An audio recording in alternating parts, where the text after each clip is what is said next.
యెహోవా ఇల్లు కట్టించిన ఎడల దాని కట్టువారి ప్రయాసము వ్యర్థమే.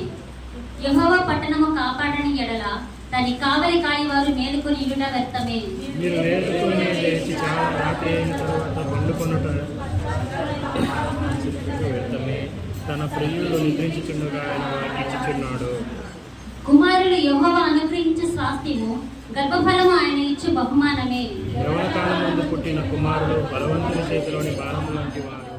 మీరు స్తుతుల మీద ఆశీర్వడైన తండ్రి నాయన యేసయ్య, నా తండ్రి ఒక్కొక్క బిడ్డను మీరు దర్శించండి నాయన. మా హృదయాలు అడిగిన తండ్రి నా తండ్రి నా ప్రభు యేసయ్య, మమ్మల్ని పరిశోధించే తండ్రి, పరిశీలన చేసే తండ్రి నాయన. మా హృదయాలు నా తండ్రి నీకు ఇష్టంగా ఉన్నారు నా తండ్రి నాయన. వచ్చిన ప్రతి బిడ్డ నా తండ్రి భయంతో భక్తితో నా తండ్రి ఇంతవరకు మేము ఆరాధించాము నాయన. ఇదిగో నా స్వామి నిదాసుని ద్వారా నీ మాటలు మేము నేర్చుకుంటున్నాం నాయన. నాయన భక్తితో భయంతో నాయన నీ మాటలు విని నా తండ్రి మేము ఇంకనూ నా తండ్రి వాక్యం ద్వారా నాయన సర్చ్ చేసుకునేవి ఎన్నో ఉన్నాయి నాయన. మేము సర్చ్ చేయబడాలి నా తండ్రి నాయన. దేవునికి మహిమ కలుగుగాక. ఇప్పుడు వచ్చి అందరికీ యేసుక్రీస్తునామమున తెలియజేస్తున్నా. దేవుని యొక్క మహాకృపను బట్టి ఈ ఆదివారం దినాన దేవుని యొక్క సంకల్పంలో మనంతా రీతిలో కలుగుకోవడానికి దేవుడు వచ్చి చెప్పాడు. అది బట్టి దేవుని నామాన్ని స్తుతిస్తున్నాను. హల్లెలూయా, హల్లెలూయా. పరిశుద్ధ గ్రంథం నుండి ఒక వాక్యాన్ని చదువుకుందాం. యెషయా గ్రంథము 54వ అధ్యాయము 17వ వచనం.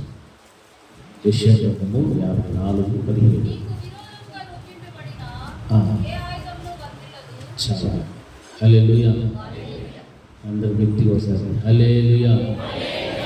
ఇక్కడ రాయబడినటువంటి మాట చూస్తే చాలా మంచి మాట, పవర్ఫుల్ మాట. నీకు విరోధముగా రూపింపబడిన ఏ ఆయుధమును వర్ధిల్లదు అనేటువంటి మాట మనం గమనిస్తున్నాం. యెషయా గ్రంథంలో మనం గమనిస్తున్నప్పుడు సేవకుని ద్వారా దీవించబడేటువంటి స్థితి అంతా కూడా ఆ యొక్క అధ్యాయమంతటిలో కూడా మనం గమనిస్తూ ఉంటున్నాం. ఇక్కడ వ్రాయబడినటువంటి ఈ మాటలో నీకు విరోధముగా రూపింపబడిన ఏ ఆయుధమును వర్ధిల్లదు, న్యాయ విమర్శలో నీకు దోషారోపణ చేయు ప్రతి వానికి నీవు నేరస్థాపన చేసినవు, యెహోవా యొక్క సేవకుల నీతి నా వలన కలుగుచున్నది, ఇది వారి స్వాస్థ్యము, ఇదే యెహోవా వాక్కు అనేటువంటి మాటలు మనకు కనిపిస్తూ ఉన్నాయి. నా ప్రియమైనటువంటి దేవుని బిడ్డలారా, ఇక్కడ వ్రాయబడినటువంటి ఈ మాటలు మనం గమనిస్తూ వస్తే యెరూషలేమును గూర్చి మాట్లాడుతున్నటువంటి మాటలుగా మనం గమనిస్తూ ఉంటున్నాం. అందుకే నీకు విరోధముగా రూపింపబడిన ఏ ఆయుధములు కూడా వర్తిల్లదు. ప్రస్తుత దినాలలో మనం చూస్తూ ఉన్నప్పుడు దేవుని నమ్మినటువంటి బిడ్డల విషయంలో, దేవుని యొక్క సంఘముల మీద ఈ రోజున ఎన్నో అనైతికమైనటువంటి కార్యాలు, ఎన్నో కలకారంతో కూడినటువంటి విషయాలు మనం చూస్తూ ఉన్నాం. అలాగే పరిశుద్ధ గ్రంథంలో రాయబడి ఉన్నటువంటి యెరూషలేము గురించి కూడా మనం గమనిస్తూ ఉంటుంది. ఈ రోజున ఇజ్రాయేల్ దేశం మీద కూడా ఏం జరుగుతుందిగా యుద్ధాలు జరుగుతూ ఉన్నాయి. అయినా దేవుడు వారి పక్షాన్ని ఉన్నాడు. ఇజ్రాయేల్ దేశం పక్షంలో దేవుడు నిలిచి ఎవరు దండయాత్ర చేసినా దండెత్తి ఎన్ని వారు పొయ్యిలు పడినా కానీ వారందరినీ కూడా ఎదిరించడానికి దేవుడు వారికి శక్తిని ఇస్తూ ఉన్నాడు. మరి వాక్య భాగం మనం గమనిస్తున్నటువంటి ప్రతి మాట కూడా నమ్మదగినటువంటిది. దేవుడు తన ప్రజలను ఎన్నటికి కూడా ఎడబాయినటువంటి వాడు కాదు అని వాక్యం సెలవిస్తూ. అందుకే నీకు విరోధముగా రూపింపబడిన ఏ ఆయుధమును కూడా అది వర్ధిల్లదు అని చెప్తున్నాడు. మరి ప్రస్తుతము మన యొక్క దేశంలో ఉన్నటువంటి వాతావరణం ఎవరిని అడిగినా చెప్తారు. ఏ వాతావరణం ఉంది ఇప్పుడు అంటే అందరూ కూడా ఎన్నికల వాతావరణం జరుగుతుంది. ఈ ఎన్నికల్లో నిలబడి ఉన్నటువంటి ప్రధానమంత్రి కానీ మిగిలినటువంటి రకరకాలైనటువంటి పార్టీలకు సంబంధించిన నాయకులు కానీ మనం చూస్తున్నప్పుడు ప్రతి ఒక్కరి యొక్క ఉద్దేశం ఏమి కనిపిస్తుందంటే భారతదేశపు రాజ్యాంగమును మార్చివేయాలి అనేటువంటి ఉద్దేశం కలిగి అందరూ కూడా ఏకమై ఆ యొక్క కార్యాన్ని చేయాలి అనేటువంటి ఉద్దేశంతో చాలా కుట్రపూరితంగా మనుషులు మోసపరుస్తూ చాలా విధమైనటువంటి అన్యాయాలు, అక్రమాలు తెలియకుండా చేస్తూ ఇతరులకు తెలియనీయకుండా, ప్రజలకు తెలియనీయకుండా భయంకరమైన కార్యాలు జరిగిస్తున్నారు. గత సంవత్సరంలో కూడా మనం గమనిస్తూ ఉంటున్నాం. మణిపూర్ ప్రాంతంలో ఎంత భయంకరమైనటువంటి ఘోష అంటే మరణ ఘోష. అంత మరణకరమైన ఘోష జరిగించినప్పటికీ కూడా మనకు ఎవరికి తెలియదు. ఏ రాష్ట్రానికి కూడా తెలియకుండా పూర్తిగా అందజేయవలసినటువంటి సమాచారం ఏది కూడా ఎవరికి కూడా తెలియకుండా అంత గుప్తంగా పెట్టారంటే ఇప్పుడు పరిపాలన చేస్తున్నటువంటి నాయకుల యొక్క చట్ట ఉద్దేశములు ఎంత భయంకరంగా ఉన్నావో మనం ఆలోచన చేసుకోవాలి. ఎందుకు ఈ మాటలు చెప్తున్నానంటే ఇప్పుడు మనకు ఒక మంచి సమయం ఇచ్చారు. మనకు దేవుడు ఇచ్చినటువంటి ఈ యొక్క మంచి అవకాశాన్ని మనం సద్వినియోగం చేసుకుంటే మనము మన దేశం మనకు అధికారుల కొరకు రాసుల కొరకు మనం ఏం చేసేవాళ్ళము, ప్రార్థన చేసేటువంటి వాళ్ళు. మనం ప్రార్థన చేస్తూ ఉన్నప్పుడు మనల్ని పరిపాలించేటువంటి వాళ్ళు, మనకు పైన అధికారులుగా ఉండాల్సినటువంటి వారు ఎలా ఉండాలి అంటే మంచి మనస్సు కలిగి, మంచి జ్ఞానం కలిగి, మన పైన అధికారులు ఉన్నవారు పరిపాలించేటువంటి నాయకులుగా ఉండాలని మనం ఎప్పటికైనా కోరుకుంటాం. అంతేకాని మనం కష్టపెట్టేటువంటి వారు కానీ, మన వరకు దేవుడు నియమించినటువంటి వాటిని తీసివేసేటువంటి వారు కానీ, లేకపోతే మనల్ని శోధనలోకి నడిపించేటువంటి వారిని కానీ మనం ఎప్పటికీ కూడా వారిని అంగీకరించలే. అయితే ప్రస్తుత దినాలలో జరుగుతున్నటువంటి కుట్రపూరితమైనటువంటి విషయాలన్నీ కూడా మనం గమనిస్తూ ఉంటే పూర్తిగా భారతదేశం మనకు కలిగినటువంటి ఒక రాజ్యాంగం ఉంది. ఆ రాజ్యాంగం ఒక్కటి ఇటువంటి అన్యాయంతో కూడినటువంటి పరిపాలకులకు అది అడ్డుగా నిలబడిపోయారు. అందుకే వారు అధికమైనటువంటి సంఖ్యలో ఈ యొక్క విజయాన్ని సాధించగలిగినట్లయితే ఆ సాధించిన విజయంతో ఆ యొక్క భారతదేశపు రాజ్యాంగాన్ని మార్చివేయవచ్చు అన్నటువంటి ధీమాతో చాలా మంది ఎదురు చూస్తూ ఉన్నారు, ప్రధానమంత్రితో సహా. వీళ్ళందరూ కూడా విషపూరితమైనటువంటి కుట్ర పని జీవిస్తున్నటువంటి వారు. అందుకే దేవుని యొక్క వాక్యం మనకు సెలవిస్తున్న మాట ఏమిటంటే మన చేతిలో ఉన్నటువంటి ఆయుధము ప్రార్థన. మనం రాజుల కొరకు ప్రార్థిస్తున్నాం, అధికారుల కొరకు ప్రార్థన చేస్తున్నాము. వీరందరూ కూడా మనము మంచిగా పరిపాలించాలని, మంచిగా మన కొరకు నాయకత్వం వహించాలనేటువంటి ఆలోచన మనకు ఉండాలి. మరి వాక్యంలో సెలవించిన రీతిగా ఆ రోజున యెరూషలేము యొక్క పరిస్థితులు మనం గమనిస్తూ ఉన్నప్పుడు ప్రారంభపు దినాలలో ఆ యొక్క ప్రారంభపు స్థితిగతులు అన్నీ కూడా ఎలా ఉండేటువంటి చాలా భయంకరమైన దినాలుగా యెరూషలేము గురించి పరిశుద్ధ గ్రంథంలో మనం గమనిస్తున్నాము. అటువంటి దాని పక్షము నేను ఉంటాను, అటువంటి దానికి కావలసినటువంటి పచ్చని పైరు పొలాలు కానీ దానికి కావలసినటువంటి అన్ని కూడా నేను సమకూరుస్తాను, పాడైపోయినటువంటి ప్రాకారం నేను మరలా కట్టుతాను అని దేవుడు తన వాగ్దానములు చేసినట్టుగా వాక్యంలో మనం గమనిస్తున్నాము.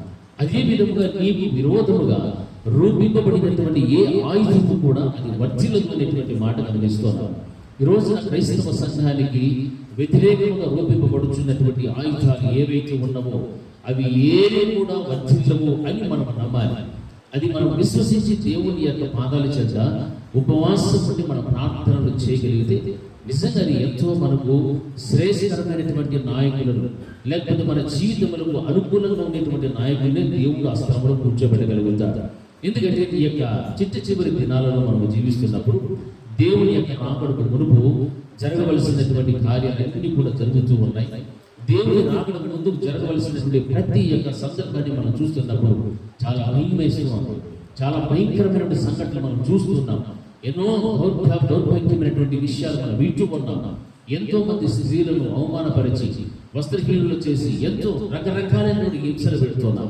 ఇంత భయంకరమైనటువంటి జీవితాలు ఈ రోజు మనం చూస్తున్నామంటే గత దినాలలో అనగా పూర్వపు దినాలలో కూడా అంచరాని తనము అనేటువంటిది చూపింది. కనీసము నలుగురితో సమానమైనటువంటి హక్కును కూడా పొందనటువంటి మన పితరులు కూడా ఉన్నారు. అటువంటి వారి స్థితిని అంతటిని కూడా రూపు మాపి అందరూ కూడా సమానమే అన్నటువంటి ఆ విషయాలన్నింటినీ కూడా మన యొక్క నాయకులు పితరులు ముందు ఉన్నటువంటి నాయకులు అందరూ కూడా ఆ యొక్క రాజ్యాంగాన్ని రాసి చక్కనటువంటి ఒక భారతదేశానికి ఉండాలి అనేటువంటి ఉద్దేశంతో రాస్తే ఇప్పుడు ఉన్నటువంటి దేవుని యొక్క సంఘానికి ముఖ్యంగా ముస్లిం సహోదరులకైనా క్రైస్తవ మతస్థులకైనా మిగిలినటువంటి ఇతర శక్తికు కానీ ఏదైనా కానీ వాటి అన్నిటికీ కూడా భిన్నమైనటువంటి రీతిలో ఆ యొక్క చట్టాన్ని తీసుకురావాలనేటువంటి ఉద్దేశములు కలిగిన వారే నేడు మనము ఉన్నటువంటి పరిపాలనలో ఉన్నటువంటి నాయకులు చేస్తున్నటువంటి కార్యాలు. హల్లెలూయా. మరి మీరందరినీ కూడా తిప్పికొట్టాలి అంటే మనకు ఎవరు సహాయం చేయాలా? దేవుడు సహాయం చేయాలి. దేవుడు మనకు సహాయం చేయాలంటే మనం ఏం చేయాలా? దేవునికి మొరపెట్టుకోవాలి. ప్రార్థన విజ్ఞాపనముల చేత దేవుని యొక్క సన్నిధానంలో మనం ప్రార్థనలు చేస్తే చక్కని ప్రార్థనలు చేయాలి. విశ్వాసంతో కూడిన ప్రార్థనలు కనుక మనం చేస్తే నిజముగా దేవునికి అసాధ్యమైనటువంటిది ఏది కూడా లేదు. సమస్తమును కూడా సాధ్యమే. ఎందుకంటే పరిశుద్ధ గ్రంథంలో మనం ఎన్నో విషయాలు మనం చూస్తున్నాం. వ్రాయబడినటువంటి శాసనములను కూడా, సంతకము చేసిన శాసనములను కూడా దేవుడు ఏం చేసేసాడు? తిరగ రాసినటువంటి సర్వశక్తిమంతుడు మన దేవుడు.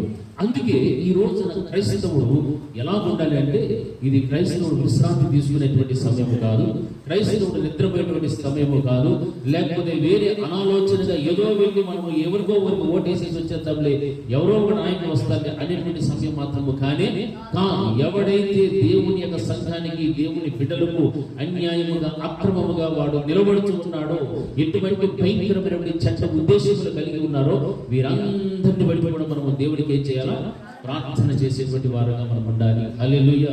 అప్పుడే దేవుడి యొక్క సన్నిధిలో మన ప్రార్థనలు చేసినటువంటి ఆ రాజుల కొరకైనా, అధికారులకైనా ఆ ప్రార్థనలన్నింటినీ కూడా దేవుడు విప్పి మనము సుఖముతోనూ సౌఖ్యంగా జీవించడానికి దేవుడు మనకు అవకాశం ఇవ్వగలుగుతాడు. హల్లెలూయా.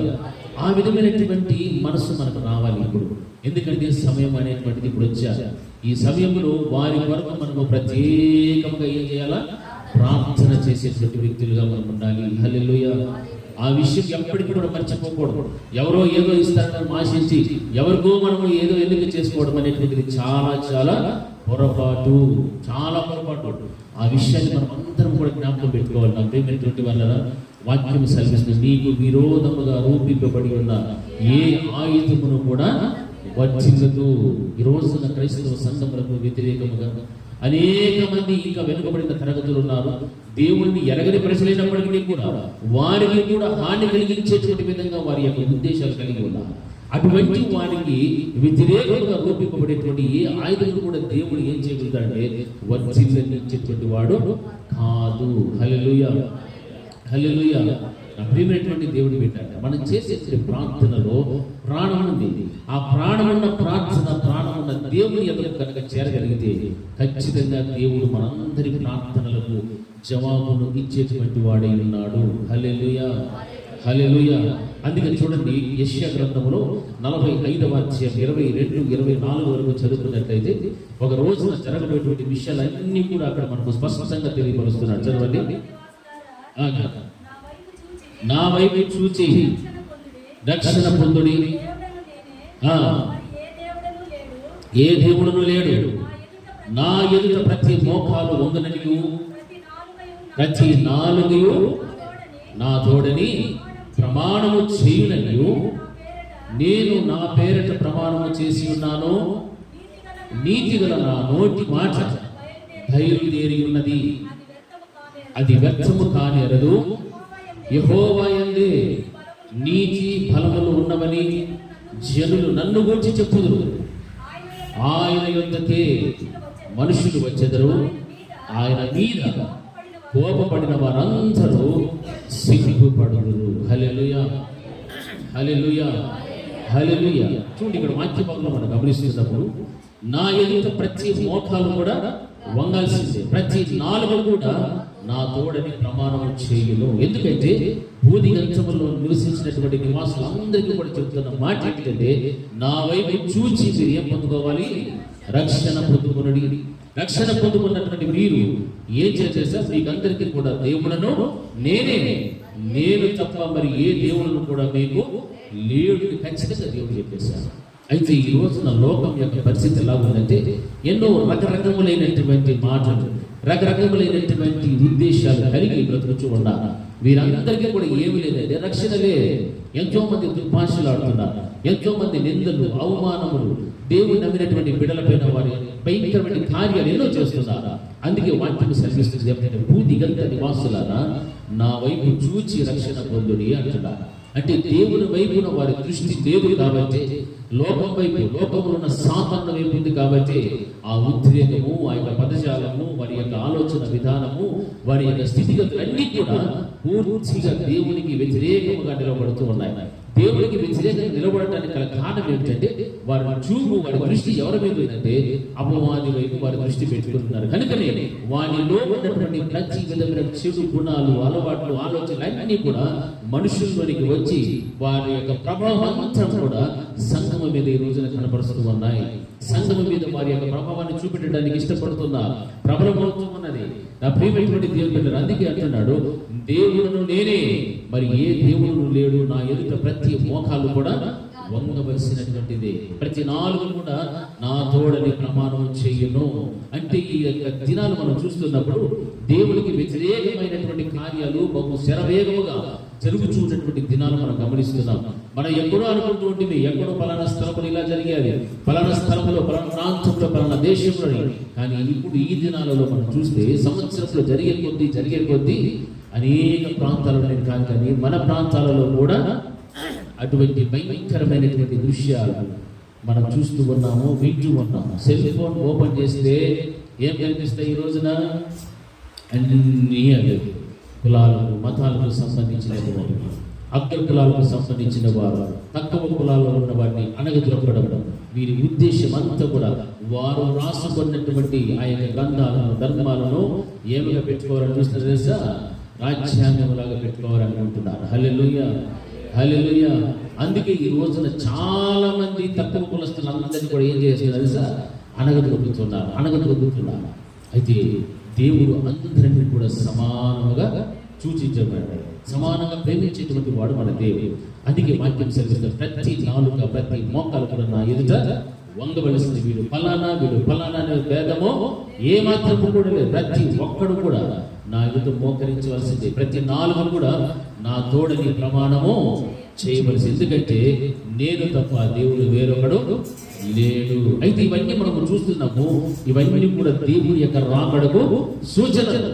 ఈ జరగవలసినవి జరుగుతూ ఉన్నాయి. అయితే మనము సుఖముగా, మాన్యముగా బ్రతకాలి అంటే రాజుల కొరకు, అధికారుల కొరకు మనం ఏం చేసేవాళ్ళం? ప్రార్థన. అప్పుడే నీకు వ్యతిరేకముగా రూపింపబడిన ఏ ఆయుధము కూడా అది వర్ధిల్లదు. హల్లెలూయా, హల్లెలూయా. ఆ విధముగా దేవుని యొక్క వాక్యాన్ని ఎత్తిపట్టి మనం ఏం చేయాలంటే ప్రార్థన చేయాలి. దేవుని వాక్యాన్ని రుజువు చేసుకోవాలి, రుజువు పరచుకొని దాన్ని ఎత్తుకొని, ప్రభా ఇదిగో నీ వాక్యం ఈ రీతిగా సెలవిస్తుంది, దాన్ని బట్టి నేను ప్రార్థిస్తున్నాను. ఈరోజు మనం కూడా ఎన్నో ఇబ్బందులు పడుతూ ఉండొచ్చు. క్రైస్తవ సమాజంలో ఉన్నటువంటి మనము అనేక మంది ద్వారా ఎన్నో ఇబ్బందులు పడి ఉండొచ్చు, అవమానకరమైనటువంటి మాటలు మనం విని ఉండొచ్చు, ఎంతో మంది దుర్భాషలు ఆడి ఉండొచ్చు, లేకపోతే ఏదో కూడా జరిగి ఉండొచ్చు. కానీ మన యొక్క విశ్వాస జీవితంలో ముందుకు వెళ్ళేటప్పుడు నా యొక్క దేవుడు రాకడకు రాసినటువంటి ఈ మాటలు ఆ రోజున యెరూషలేమును గురించి రాశాడు. ఈ రోజున నాకు కూడా దేవుడు అదే వాగ్దానాన్ని ఇస్తున్నాడు, నీకు వ్యతిరేకంగా నిరూపింపబడినటువంటి ఏ ఆయుధము కూడా అది వర్ధిల్లదు. చూడండి, కొన్ని పర్యాయాలు మీ జీవితంలో ఎదురైనటువంటి సమస్యలు ఎవరి వల్లైనా వచ్చినా, ఏ శోధనలో పడినా కానీ వారి వరకు నువ్వు చేసినటువంటి ప్రార్థన ఒక రోజున ఫలించినప్పుడు నీకు కలిగేటువంటి సంతోషం, ఆనందం ఎంత ఉందో తెలుసా? చాలా గొప్పగా ఉంది. ఎందుకంటే నీకు వ్యతిరేకంగా నిలబడ్డారు, నీకు వ్యతిరేకంగా సాక్ష్యం చెప్పేవారు ఉన్నారు, నీకు వ్యతిరేకంగా ఆలోచన చెప్పేవారు ఉన్నారు, అన్ని కూడా ఉన్నాయి. అయితే వారి కొరకు మనం ప్రార్థన చేస్తే ఏ ఆయుధమైనప్పటికీ కూడా సరే అది నిలువకు వర్ధిల్లదు వాక్యం మనకు బోధిస్తూ ఉంది. హల్లెలూయా. అందుకే దేవుని యొక్క వాక్యము అంత చక్కగా మనతో మాట్లాడుతూ ఉంది. రోమీయులకు రాసిన పత్రిక 14వ అధ్యాయం 11వ వచనంలో కూడా ఇదే మాటలు మనకు అక్కడ కనిపిస్తున్నాయి. చదవండి మరి, రోమా పత్రిక 14వ అధ్యాయము 11వ వచనం. ప్రతి మోకాలును నా ఎదుట వంగును, స్తుతించును అని ప్రభువు చెప్పుచూ ఉన్నాడు అని వ్రాయబడి ఉన్నది కనుక మనలో ప్రతి వాడును తన గురించి దేవునికి లెక్క ఒప్పగించవలెను. హల్లెలూయా, హల్లెలూయా. గట్టిగా చెప్పాలి, హల్లెలూయా. నా తోడు ప్రతి మోకాళ్ళను నా ఎదుట ఏమైపోవాలి? వంగును, ప్రతి నాలుగు దేవుని స్తుతించును అని ప్రభువు చెప్పుచూ ఉన్నాడని వ్రాయబడింది కనుక మనలో ప్రతి వాడును తన గురించి దేవునికి ఏం చెప్పాలా? లెక్క చెప్పాల్సింది ఒక రోజు. ఎందుకంటే ప్రభువులు వారే చెప్తున్నారు. ఒకవేళ స్తుతించకపోయినా, మోకరించకపోయినా ఒక రోజున ఎవరికి లెక్క చెప్పాలి? దేవుడికి లెక్క చెప్పాలి. ఎందుకంటే నేను తప్ప వేరొక దేవుడు లేడు ఖచ్చితంగా వాక్యం బోధిస్తుంది. అందుకే దేవుని నమ్మిన బిడ్డలు రక్షించబడ్డారు. రక్షణ లేని వారు దేవుని ఎరగలేదు. అయినా దేవుని వాక్యం సెలవిస్తుంది, ప్రతి మోకాలు నా ఎదుట వంగును. హల్లెలూయా. ఇది జరిగేటువంటి కార్యము. ప్రతి మోకాలు నా ఎదుట వంగుతారు. ప్రతి నాలుక నన్ను ఏం చేస్తుంది? స్తుతిస్తారు. ఏ నాలుకలైతే ఈ రోజున దుర్భాషలు ఆడుతున్నారో, ఏ మోకాళ్ళు అయితే ఈ రోజున దేవునికి వ్యతిరేకమైన కార్యాలు చేయడానికి పరుగులు తీస్తున్నాయో, అవన్నీ కూడా ఒక రోజున దేవుని ఎదుట ఏమైపోతాయి? అంతే. హల్లెలూయా. అవన్నీ ఇక్కడ వంగాల్సిందే. ఆ నాలుగులన్నీ కూడా దేవుణ్ణే స్తుతించవలసిందే. వాక్యం రీతిగా మనం బోధిస్తుంది. అప్పటిదాకా మన ఓపికతో సహనం కలిగి దేవునికి మనం ఏం చేసేవాళ్ళు ఉండాలా? ప్రార్థనలు, విజ్ఞాపనల ద్వారా మన యొక్క సమస్త విధములైన సమస్యలన్నిటికీ కూడా దేవునికి తెలియజేస్తూ ఉండటమే. హల్లెలూయా. హల్లెలూయా. అదే మాట ఫిలిప్పీయులకు రాసిన పత్రికలో కూడా గమనిస్తే 2వ అధ్యాయం 10-11 వచనాలు చదవండి. ఫిలిప్పీయులకు రాసిన పత్రిక 2వ అధ్యాయం. అమ్మా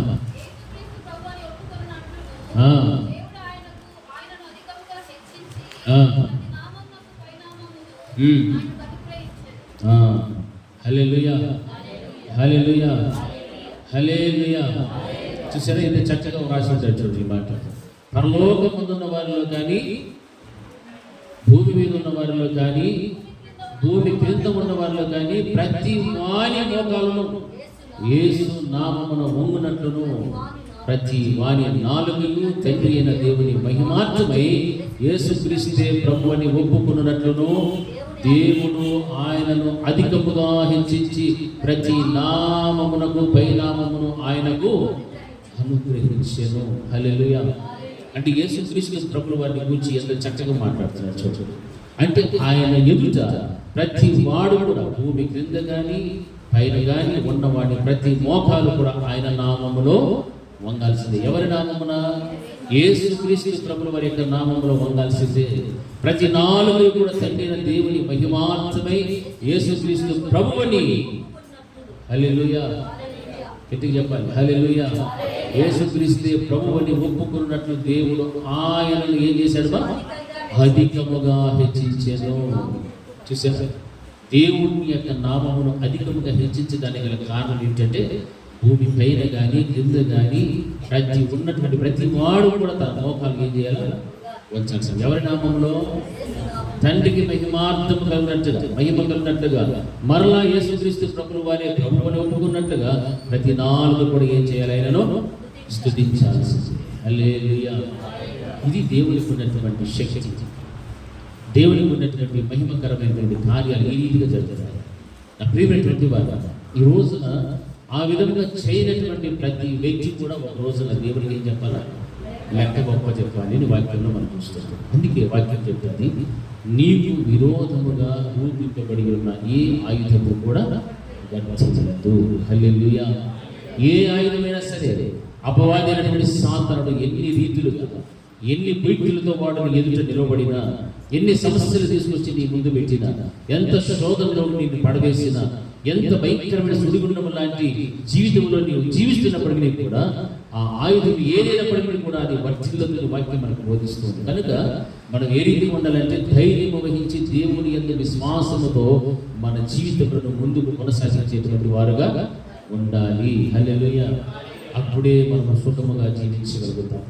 అప్పుడే మన యొక్క జీవితాలను దేవునికి సమర్పించుకోవడానికి ఒక చక్కని వాతావరణం దేవుడిస్తారు. ఎందుకు? నీవు రాజుల కొరకు ప్రార్థించావు, అధికారుల కోసం నీవు ప్రార్థన చేస్తున్నావు.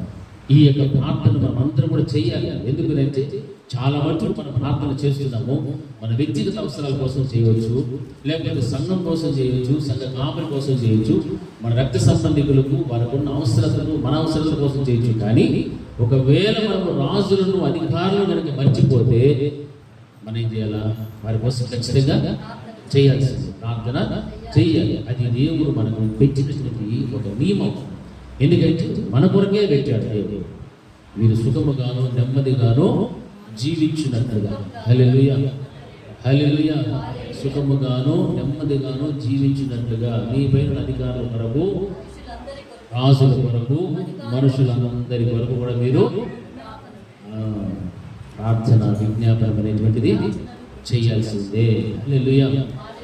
హల్లెలూయా. మరి ఎంతమంది చేస్తున్నాం మనము వీరి కోసము? అందరూ చేస్తున్నాం. Very good. హల్లెలూయా.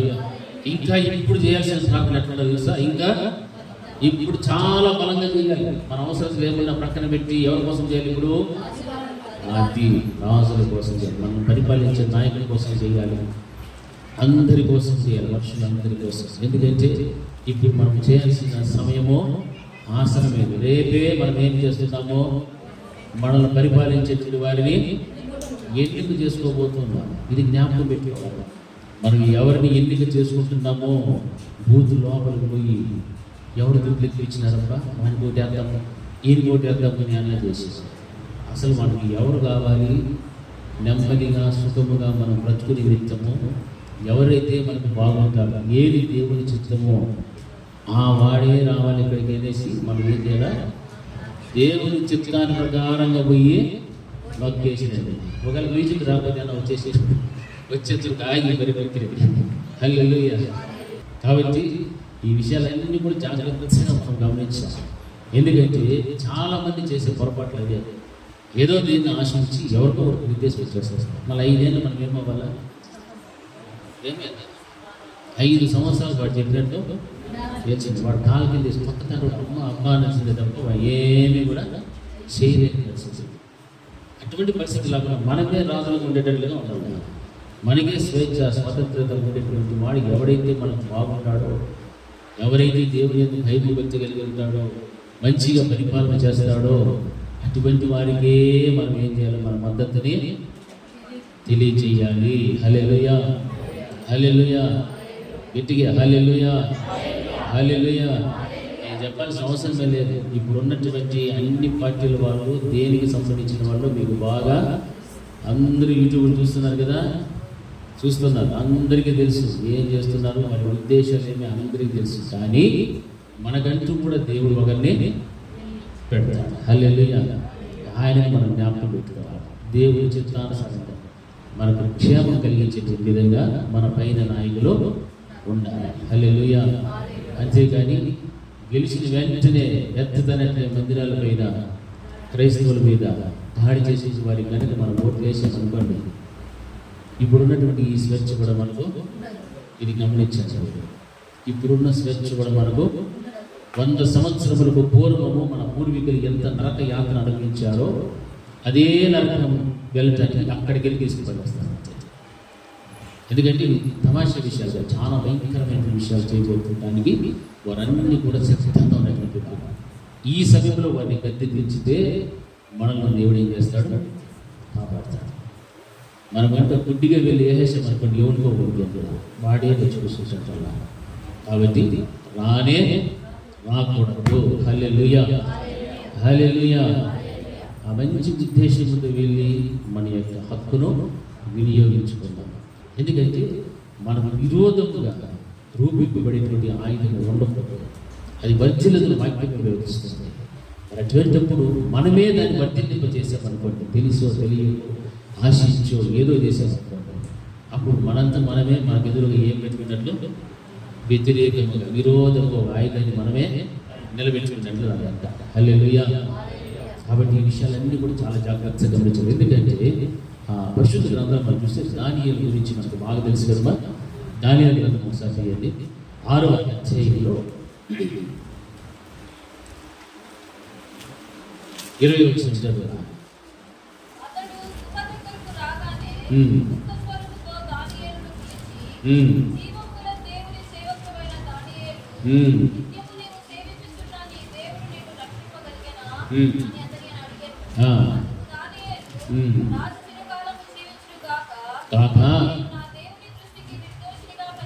నేను నా దేవుని దృష్టికి నిర్దోషినిగా కనబడితిని కనుక ఆయన తన దూత నప్పించి ఏ హానియు చేయకుండా వాటి నోళ్లను మూయించెను.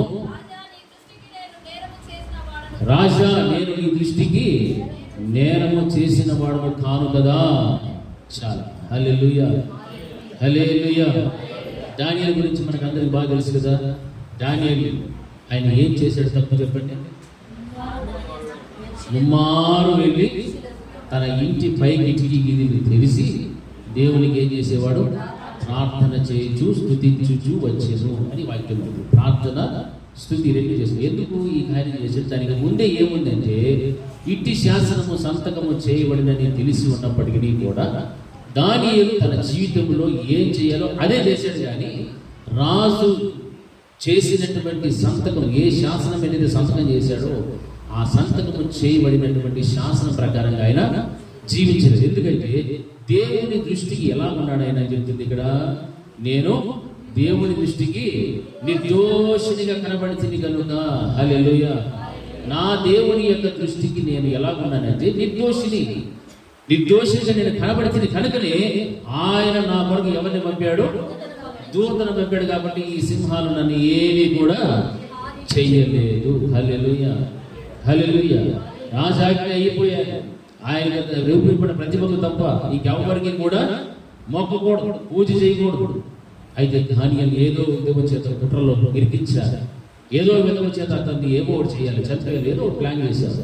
అయినా దానియేలు మాత్రం వారికి భయపడలేదు. ఎవరికి భయపడ్డాడు? దేవునికి భయపడ్డాడు. దేవునికి భయపడ్డాడు కాబట్టి ఆయన ఖచ్చితంగా రాజుతో సమాధానం ఏమిస్తున్నాడంటే, నేను నా దేవుని దృష్టికి ఎలా ఉన్నాను?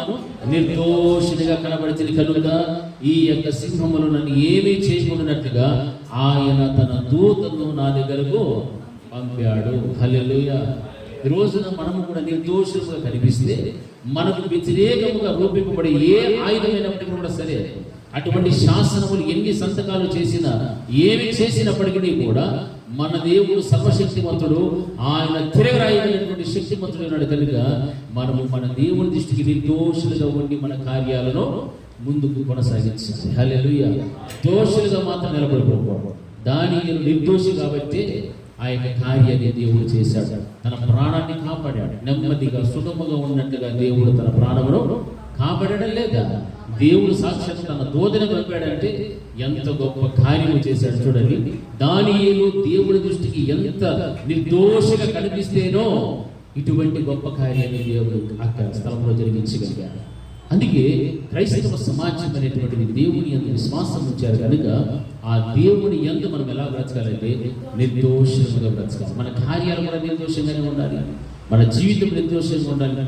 అప్పుడే మనకు వ్యతిరేకముగా రూపింపబడేటువంటి ఏ ఆయుధం ఉన్నప్పటికీ కూడా దానిని వర్తించదని వాక్యం బోధిస్తుంది. దాని ప్రకారంగా మనము నెమ్మదిగా సుగముగా బ్రతకడానికి దేవుడు మనకు అవకాశం ఇస్తారు. హల్లెలూయా, హల్లెలూయా. అదే రీతిగా షడ్రకు మెషకు అబేద్నెగో గురించి కూడా మనకు బాగా తెలుసు. వారి యొక్క జీవితంలో కూడా ఏం జరిగేది? అదే రీతిగా వారు కూడా దేవునికి భయపడ్డారు. మా దేవుడు మమ్మల్ని రక్షించినా సరే, రక్షించకపోయినా కూడా సరే, మేము ఈ అగ్నిగుండములో దూకడానికి మేము సిద్ధమే. హల్లెలూయా. మేము సిద్ధంగా ఉన్నాం, కానీ నీ మాటలు మాత్రం మేము లోబడము. ఇంత ఖచ్చితమైనటువంటి మాటలు చెప్తున్నాను. అందుకే రాజు ఇంకా అధికమైన కోపాన్ని కలిగి ఆ మండుచున్నటువంటి అగ్నిని ఇంకా ఏం చేశాడుమా? హల్లెలూయా. ఎంత పెంచాడుమా? 7 వేడిని పుట్టించేటువంటి మంటను పెట్టి అందులో తీసుకెళ్ళి పడేసేసారు.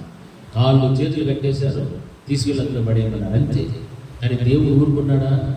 నీకు వ్యతిరేకముగా రూపింపబడిన 7 మంట పుట్టించేటువంటి అగ్నిగుండములు పడవేసినప్పటికీ కూడా అక్కడ కూడా దేవుడు ఎవరిని పంపాడు?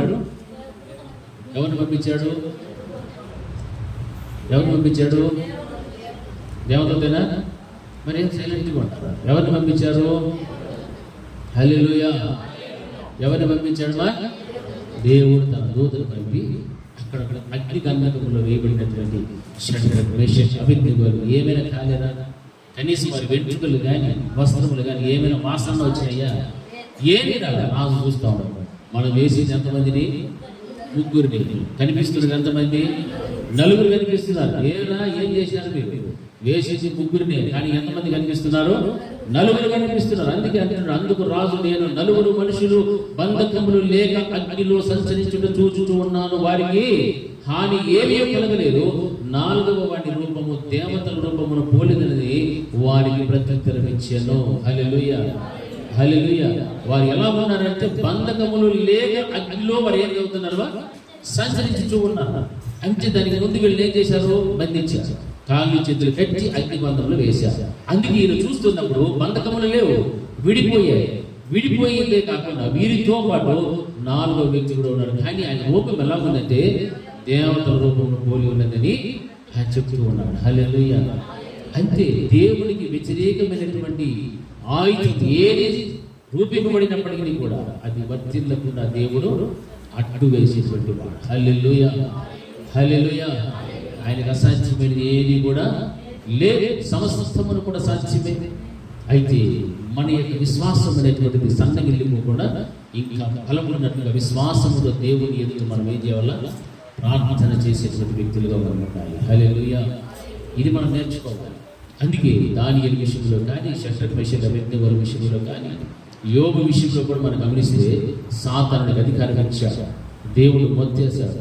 ఇంకా అంటున్నాడు తన ఎముకల శరీరం మీద కూడా ఇంకా బలహీనత మొత్తునట్లుగా అధికారం అంటున్నాడు. అన్నిటికీ కూడా అధికారం ఇచ్చాడు. అక్కడ కూడా వ్యతిరేకముగా ఆయుధంగా నిలబడ్డాడు సాతాను.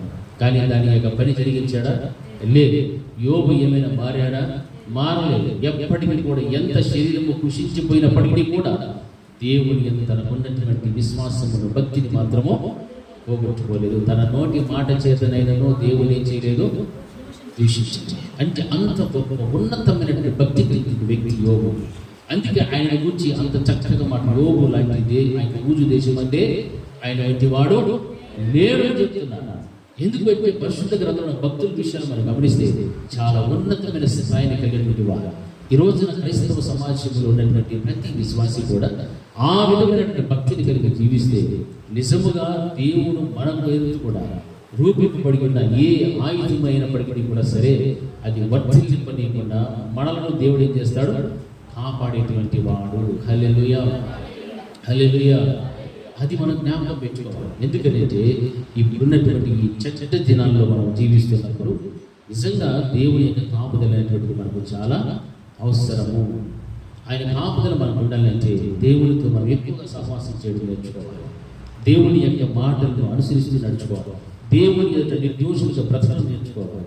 దేవుని యొక్క మనకున్నటువంటి పరిశుద్ధతను కాపాడుకున్నటువంటి వ్యక్తులుగా మనము జీవించడం నేర్చుకోవాలి. అప్పుడే మనకు వ్యతిరేకముగా రూపింపబడి ఏ ఆయుధమైనప్పటికీ కూడా అది వర్తిల్లదు.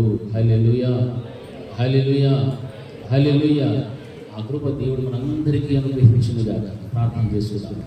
మహోన్నతులైన మా తండ్రి, నీకు స్తోత్రాలు చెల్లిస్తున్నాను ప్రభువా.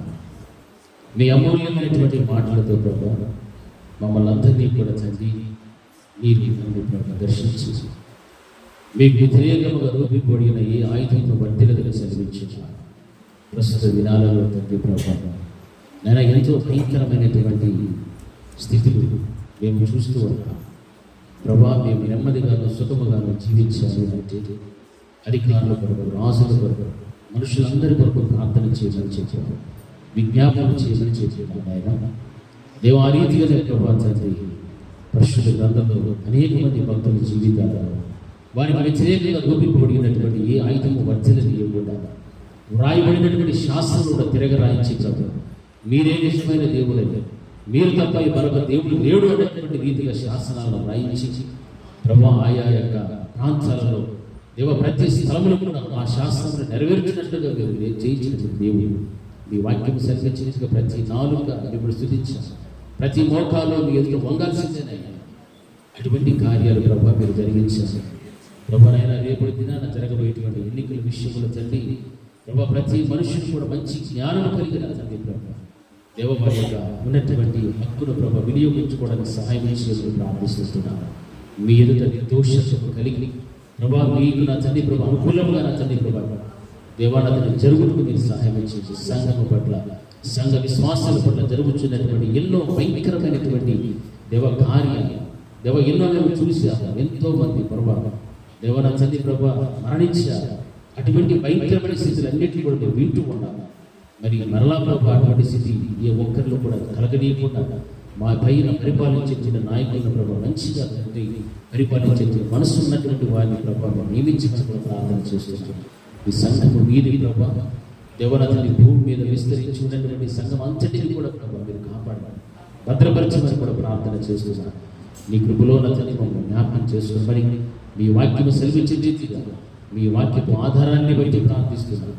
సంఘానికి కానీ సంఘ బిడ్డలకు కానీ వ్యతిరేకముగా విరోధముగా ఏ ఆయుధము కూడా రూపింపబడకూడదు. అది వర్ధిల్లకుండా ఉండడానికి మీరు సహాయం చేసి నడిపించు. దేవాన్ని కృపలో జ్ఞాపకం చేస్తున్నాను. యేసు నామములో ప్రార్థిస్తున్నాను తండ్రి. నా ప్రాణమా యెహోవాను సంతోషించు, నా అంతరంగమున గల సమస్తమైన పరిశుద్ధ నామమును సంతోషించు. నా ప్రాణమా యెహోవాను సంతోషించు, ఆయన చేసిన ఉపకారములలో దేనిని మరొకటి. మన తండ్రి అయిన దేవుని ప్రేమ, కుమారుడైన యేసుక్రీస్తు యొక్క కృప, పరిశుద్ధాత్మని యొక్క అన్యోన్య సహవాసం ఇప్పుడు ఎల్లప్పుడూ నిత్య నిరంతరం సదాకాలం ఆయన కృప సమాధానం మనకు మన కుటుంబములకు తోడే నడిపించుగాక.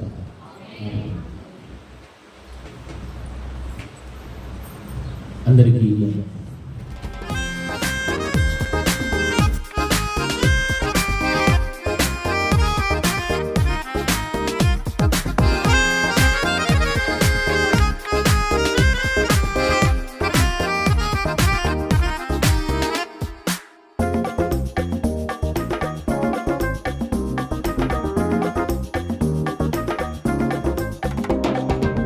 కృపలను తాళంచుచు ఆయుష్కాలమంతా ప్రభుని కృతజ్ఞతతో స్తుతింతుం.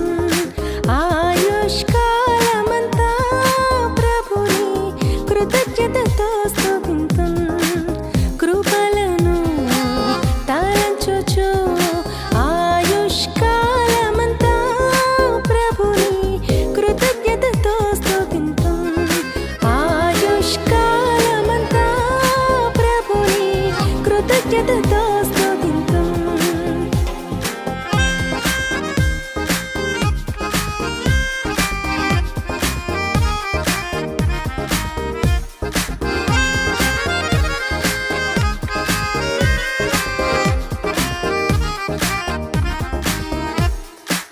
రూపింపబడుచున్న ఏ ఆయుధముండినను, రూపింపబడుచున్న ఏ ఆయుధముండినను నాకు విరోధమై వర్ధిల్లదు అని చెప్పిన మాట సత్యం. ప్రభువు చెప్పిన